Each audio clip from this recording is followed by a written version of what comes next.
Hello मेरे प्यारे students, कैसे हैं आप सब। आई होप आप सब अच्छे होंगे। आपकी स्टडीज बहुत ही जबरदस्त चल रही होगी। मेरा नाम है इंजमाम खान। स्वागत करता हूं आपका हमारे शानदार यूट्यूब प्लेटफॉर्म जिसका नाम है एफएमआई करियर इंस्टीट्यूट। जैसा कि बच्चों आपको पता है कि प्रारंभ सीरीज का हमारा कारवां स्टार्ट हो चुका है और आज हमें बात करनी है क्लास 11 बिजनेस स्टडीज के chapter number 3 public private and global enterprises के बारे में। और आज हमारा ये चैप्टर पूरी तरीके से कंप्लीट हो जाएगा। क्लियर बच्चों। उसके बाद हम इस चैप्टर के कुछ केस स्टडीज लेके आएंगे, जिस केस स्टडीज के जरिए हम इस चैप्टर को पूरा रिवाइज करने की कोशिश करेंगे बच्चों। आई होप आपको प्रीवियस लेक्चर समझ में आ रहे होंगे। अगर अभी तक आपने चैप्टर नंबर 1 और चैप्टर नंबर 2 को अच्छी तरीके से नहीं पढ़ा है तो प्लेलिस्ट में जाके फटाफट से उन चैप्टर्स को रिवाइज करें और उनके नोट्स बनाएं। और कोई भी अगर आपको डाउट रहता है तो आप कमेंट सेक्शन में अपने सवालों को छोड़ सकते हैं ताकि हम आपको वहां पे जवाब दे दें। और आपको वीडियोस को लाइक करना है, दोस्तों के साथ शेयर करना है और चैनल को सब्सक्राइब करना ना भूलें।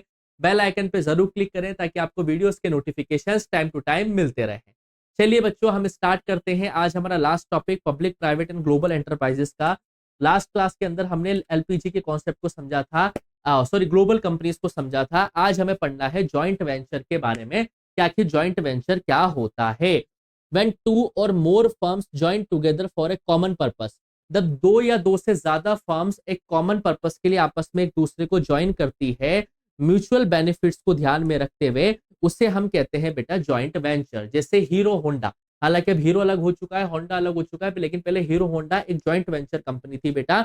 जब दो या दो से ज्यादा फर्म्स आपस में मिलकर एक कॉमन पर्पस के लिए एक म्यूचुअल बेनिफिट को शेयर करते हुए आपस में हाथ मिलाते हैं, उस कॉन्सेप्ट को हम कहते हैं बेटा जॉइंट वेंचर। जॉइंट का मतलब होता है मिलके काम करना। जैसे कि हमने एग्जांपल समझा बेटा किसका, हीरो और होंडा का। इज दैट क्लियर और नॉट। सेकंड हमारा टॉपिक आता है कि फॉर्मेशन ऑफ जॉइंट वेंचर, कि आखिर जॉइंट वेंचर का फॉर्मेशन कैसे होता है। तो देखिए, specific purpose and duration. Joint venture जो फॉर्म करी जाती है बेटा वो प्री डिटरमाइंड पर्पस, यानी कि पहले से डिटरमाइंड होता है बेटा पर्पस, और एक डेफिनेट पीरियड के लिए इसे ऑपरेट किया जाता है।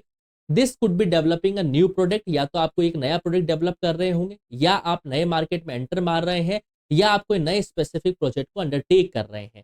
जब एक बार ऑब्जेक्टिव पूरी तरीके से कंप्लीट हो जाता है और पीरियड एंड हो जाता है तो जॉइंट वेंचर अपने आप में क्या हो जाती है, डिसॉल्व हो जाती है, और इसे हम रीनेगोशिएट भी कर सकते हैं। कहने का मतलब यह है कि जॉइंट वेंचर का जो फॉर्मेशन होता है उसका जो पर्पस होता है वो पहले से ही डिटरमाइन कर लिया जाता है और एक डेफिनेट पीरियड के लिए इसका फॉर्मेशन किया जाता है। वो वो कुछ भी पर्पस हो सकता है, या तो आप एक नया प्रोडक्ट बना रहे हो, या एक नए मार्केट में एंट्री मार रहे हो, या एक नए स्पेसिफिक प्रोजेक्ट को डिजाइन कर रहे हो।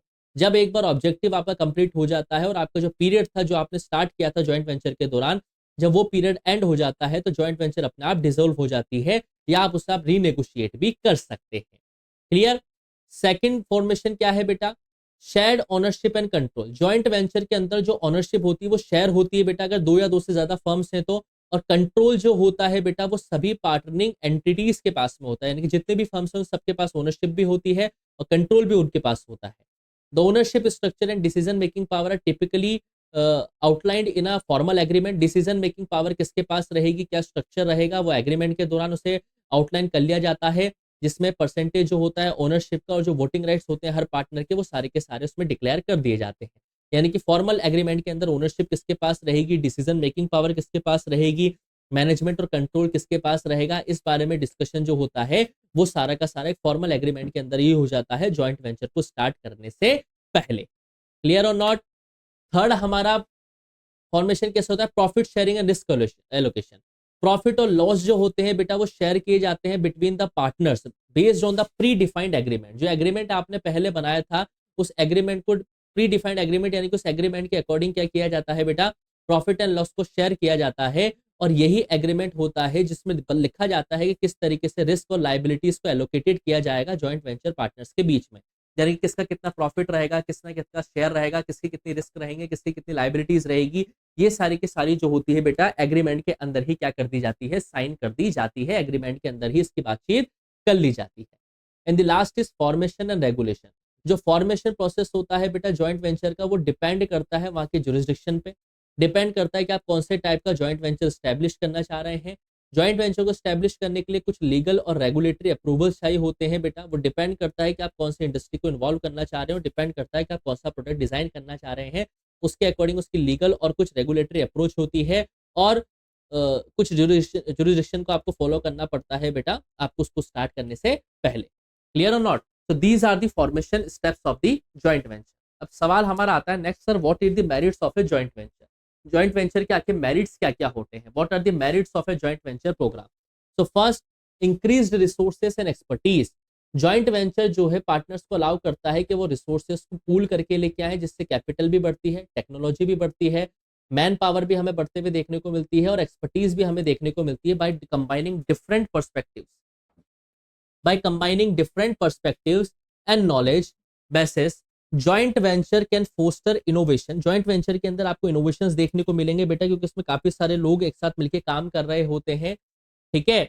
And lead to the development of new product. नया प्रोडक्ट भी आप इसमें डिजाइन कर सकते हैं, कोई नई सर्विस भी आप इसमें दे सकते हैं, टेक्नोलॉजी पे भी काम आप इसके अंदर कर सकते हैं। सेकंड मेरिट क्या होता है बेटा? सेकंड मेरिट है enhanced market access and distribution. Joint venture जो होता है बेटा वो प्रोवाइड करता है न्यू मार्केट में आपके एक्सेस को, जिससे कभी कभी आपको थोड़ी सी डिफिकल्टी फेस करनी पड़ती है और एक्सपेंसिव पड़ जाता है इंडिविजुअल कंपनीज को इंडिपेंडेंटली एंटर करने के लिए। जॉइंट वेंचर जो कंपनीज होती है बेटा वो हेल्प करती है आपके मार्केट को एक्सपेंड करने के लिए, एग्जिस्टिंग मार्केट के अंदर अंदर, साथ के साथ आप अपने सेल्स और मार्केटिंग एफर्ट्स को भी क्या कर पाते हैं, इंक्रीज कर पाते हैं with the use of joint venture. Clear और not?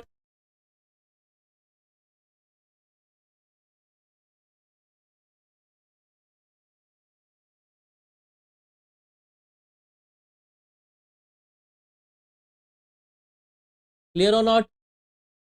Third merit is risk sharing and mitigation. जाहिर सी बात है जब आप इसमें शेयर कर रहे हैं तो फाइनेंशियल बर्डन जो होता है प्रोजेक्ट का या जो वेंचर का होता है वो भी ओवरऑल रिड्यूस हो जाता है, क्योंकि हर एक पार्टनर के बीच में रिस्क को शेयर कर दिया जाता है। जॉइंट वेंचर जो होता है बेटा वो फैसिलिटेट्स करता है नॉलेज को,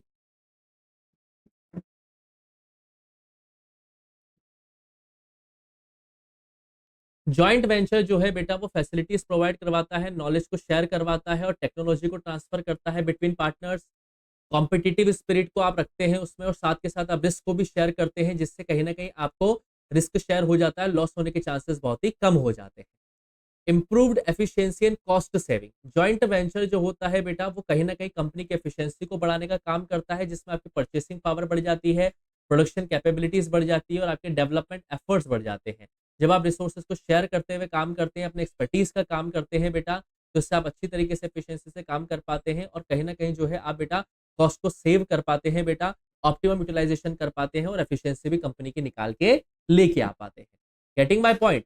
and what are the demerits of a joint venture company? Conflicting interest. Partners ज्यादा होते हैं, हर पार्टनर्स के डिफरेंट डिफरेंट गोल्स होते हैं, सबकी प्रायोरिटीज अलग अलग होती है, सबका मैनेजमेंट स्टाइल अलग अलग होता है, तो कभी कभी एक दूसरे के बीच में डिसएग्रीमेंट आपको देखने को मिलता है। डिसीजन मेकिंग के प्रोसेस में आपको कहीं ना कहीं दिक्कतें देखने को मिल जाती है, जिससे क्या होता है कोई भी डिसीजन को ग्राउंड लेवल पे इंप्लीमेंट करने से पहले आपको टाइम कंज्यूमिंग टास्क लग जाता है और एक कॉम्प्लेक्स प्रोसेस हो जाता है। शेयर्ड अथॉरिटी होती है बेटा, पार्टनर्स के अंदर क्या होता है बेटा अलग अलग तरीके से कंट्रोल पावर होती है डिसीजन मेकिंग की, ऑपरेशंस की, तो इससे क्या होता है कहीं ना कहीं बिजनेस जो है आप इंडिपेंडेंटली रन नहीं कर पाते, क्योंकि अथॉरिटी को आपने यहाँ पे क्या किया है, अलग अलग लोगों के बीच में शेयर कर दिया है।